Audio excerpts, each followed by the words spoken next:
আমি তো আইছি চান্দা দিতে। my তুই এটা God. কি করতে আইছিস? তুই ভারতে কিসের জন্য আইছিস?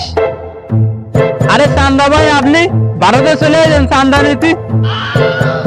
আরে আয় এই জায়গা মনি, তুই আয়, আমি বসে কথা করছি তোর সাথে, আয়।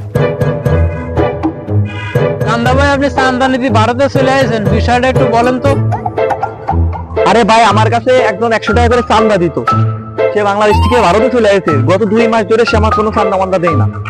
সেই টাকা নিতে চলে আইছি আমি, সে এখন নিতে চলে আইছি।